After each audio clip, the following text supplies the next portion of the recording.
New Warhammer Edition has dropped. This time, it's Age of Sigmar 4.0, and you know what that means. Come on, open your wallets.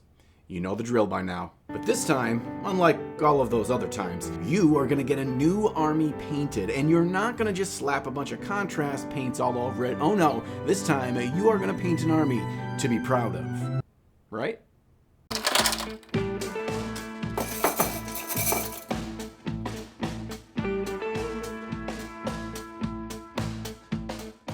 Look, I'm as guilty as the next YouTuber when it comes to army speed painting content, but every time I've painted an army in a week or less, well, it looks like an army that I've painted in a week or less. And I've been wanting to start a Skaven army for years now, so now that they finally have new models, I'm pumped, but I don't want to just rush through the process. I want to get it done in a reasonable amount of time, but I want to be proud of it when I'm finished. Plus, in this giant box of plastic, we have a full hardcover for the Spearhead rules, which are for smaller forces, so it seems a lot more doable. To determine the right balance between speed and quality, I'm going to start out this army project with our biggest hurdle, large hordes of models that die as soon as you put them on the table. For Skaven, that would be the clan rats. If we can find a way to enjoy painting a billion of these guys and not lose our sanity in the process, the rest of the army should be a piece of cake. So I built up 20 of these little furry guys, and that does seem like a little much for a single batch, but that's a problem for later. For now, we have a more pressing thing to deal with. I've got to figure out the basing scheme for this army, and this is something that I should have planned out and figured out by now, but here we are. So I reached out to my friends at Epic Basing, as they are the experts in the miniature landscaping arts, and they came back with a number of good basing options. I really liked their idea of a medieval city fallen to ruin as it's overrun by rodentia. Plus, this basing scheme will serve double duty for Mordheim, which is something I've really wanted to get into, and I think it fits the army well. Small piles of bones, broken pots, and scrap wood really add to the cobblestone layout. I'm feeling good about how this will look over an entire army, so let's start the painting. We're going to start out by painting all the flesh on our rats, and luckily I've put more planning into this than I did the basing. When painting batches of models, I want to find a way to keep it fresh without adding more time to the project. So I'll be changing up the flesh tone on the rats, testing out a few different schemes as I go, knowing that I'll find the ones that work better than others, so the army will continue to get painted while I'm learning what I like. Now, there's a couple of really important restrictions I'm holding myself to while doing this, and the first of which is that I'm going to use a triad of colors no matter which flesh scheme I'm going with. The darkest color and the mid-tone both need to be saturated and vibrant. So often models at the table just look like a boring blob if we don't push the saturation even into the darker colors. Now, this is something I really had to force myself into doing, as my inclination is just to use darker desaturated colors in the shadows, and I found that I really don't like how that looks compared to a more vibrant shadow like these ones. To keep things simple and to keep moving quickly, I just place the shadow color in the darker areas. I'm following my zenithal white highlight from above. I leave the areas where more of that white zenithal hit mostly untouched, and I can come back in with my mid-tone to paint those as I go. And because I'm only using 3 colors for any given rat's skin, I'm not overthinking the process, I'm not mixing a bunch of paints, and I'm not slowing myself down. Yes, you can mix a bit of the shadow color into your mid-tone to create a jump that's not so stark, but you don't have to. Half steps via color mixing is a choice that you can make if you're enjoying the process and you're not feeling the rush of finishing under a time crunch. I find that if I can paint a little bit each day or at least a couple of times a week, I'm progressing and I'm not feeling so crunched to finish. If I force myself to finish an entire army or a large chunk of an army in a short time span, not only is the painting process much less enjoyable, but I know I'm cutting corners and it's gonna show in the final product.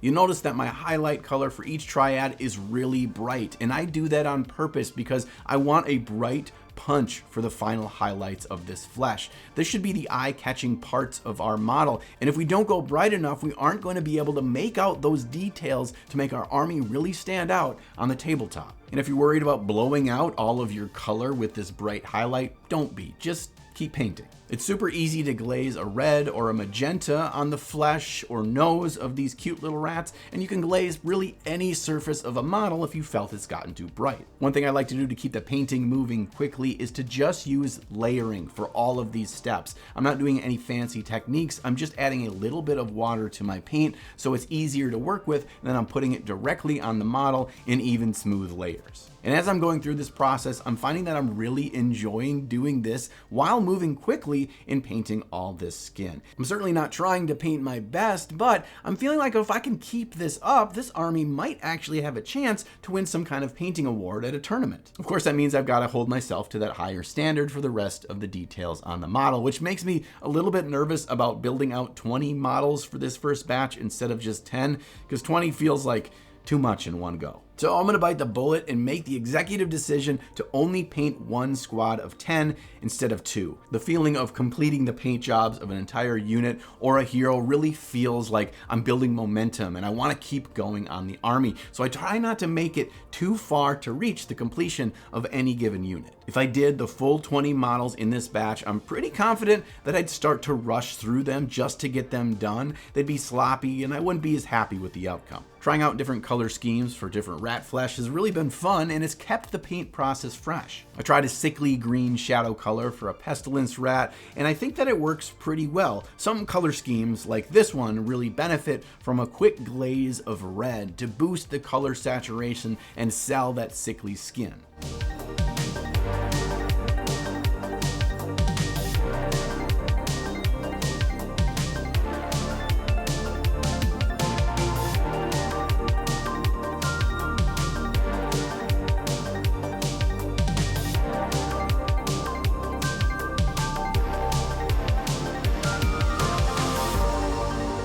Once the skin is done, we've really completed the hardest part of our models. And I like to start with that hardest part so we can kind of glide from here. But I'm realizing that I've forgotten another very important thing, and that is this army's color scheme. Whoops. I looked through a PDF of an old Skaven heraldry book to get some inspiration for a scheme for my army, and honestly, it all started to look the same to me.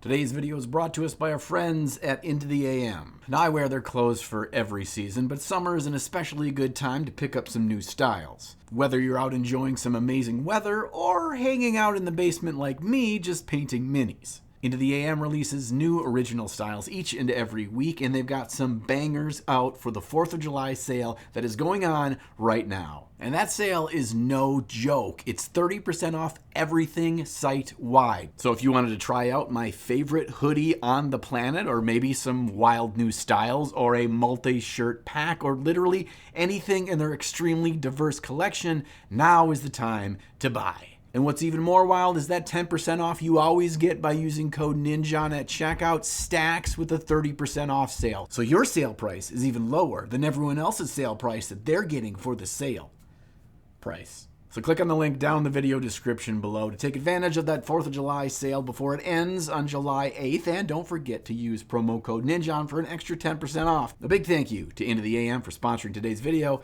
Now let's get back to it. I really enjoy the look of armies that have more than just one primary main color and then one boring complementary color. Especially with Skaven, I pictured them as a lot more ramshackle in whatever rags they can find, so I want a bit of variety in this scheme, and then I can utilize the 3 colors that I've chosen in different ways for different hero models. So my 3 colors will be a dark sea blue, an ochre yellow color, and then a nice rich dark red. And I'm feeling like I don't need all 3 of these colors on any given clan rat. Most of these rats will only have 2 of the colors, and I can swap them around a bit on different parts of the model, so each model feels fresh and more unique. I'm sticking with the same triad of colors approach for the cloth just to keep things straightforward and easily repeatable across an entire army. But I am doing one thing with the cloth that I didn't do with the flesh, and that's a bit of wet blending. I'm using unthinned paint on both the shadows and the brighter areas, then wiping off my brush quickly and blending those colors together right on the model. This will save us a ton of time, as it's the only blending we'll need to do across this cloth, and it looks like we spent much more time creating smooth surfaces. From there, I can use my highlight color, sometimes mixed with a little bit of my midtone, to define the shapes with some edge highlighting and adding some wear by adding some scratches on the surface. Painting on these scratches in areas where your wet blend isn't super smooth is a great way to hide those imperfections and to continue to push your way forward without worrying about everything looking smooth and perfect. I find that getting better with a slightly more advanced technique like wet blending is about repetition. It's not about achieving perfection. Futzing around with the paints to try to make it perfect after my initial blend wasn't so doesn't help me grasp the technique as well as moving on to the next model and starting over from scratch. And a lot of techniques work this way. You just need to do it again and again to get better, which is why I like to pull one technique I'm trying to improve on into my army painting project. By the time I'm even a dozen or 24 models into the army,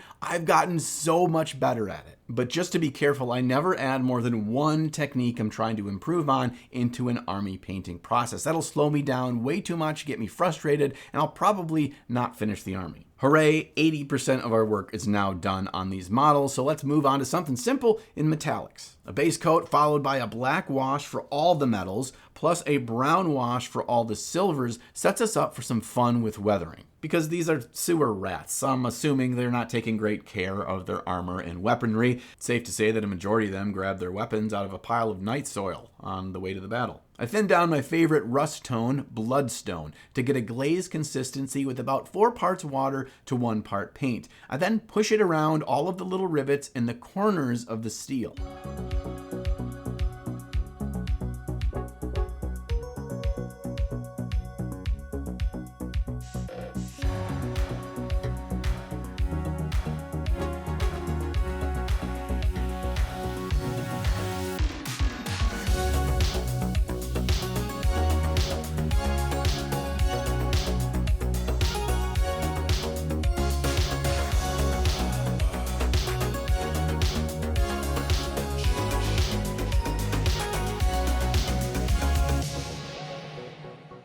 I do the exact same thing with a turquoise over all of the copper, and then because I assume these guys are living in a damp environment, I went with an algae green and applied that in the same manner on the shields that have wood exposed. This extra bit of weathering really goes a long way. It's kind of wild how little time this takes compared to how awesome it makes each surface look. I'm then going to come back in and do a really quick edge highlight across all of the metallics. Honestly, this is more like a dry brush than it is an actual edge highlight. I'm not worried about this being too exact, and I'm using a silver and a copper paint that are just 1 shade brighter than our base coats. I don't want them to be too shiny. I just want enough definition of the shapes so we can really be readable at the table.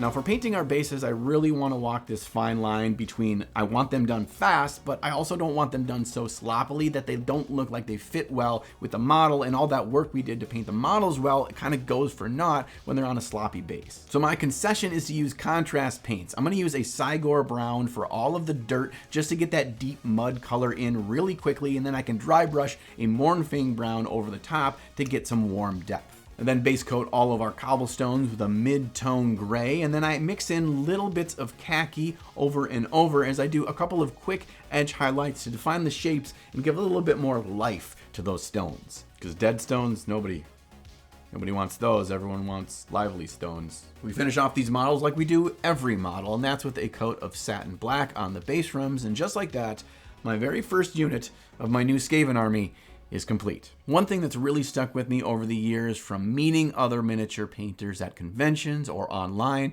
or people that I've took classes from, or people that I've taught in classes myself, is that having a level of pride and excitement in anything you paint, even if it's not the best thing you can accomplish, even if you're trying to get through it quickly, is so important in your miniature painting journey. Taking pride in what you do will really drive you to get better, drive you to get faster, and your army will show that growth and pride. And now that these guys are painted, I want them to feel really ready to go to a game, so I did slap some magnets on them from Objective Control. And while I was doing that, I'm really happy with how well these guys really look. The new models are so cool. There's so much dynamic poses, some interesting details on each of them, and I feel like just rushing through and not enjoying each individual sculpt is kind of be a waste. Now that I've gotten a unit of clan rats complete, I'm excited to keep moving forward with the army. What do you think I should paint next? Because I want to keep going. Maybe a hero, maybe a larger model like a rat ogre. I'm going to paint one of these for next week's video, so really you need to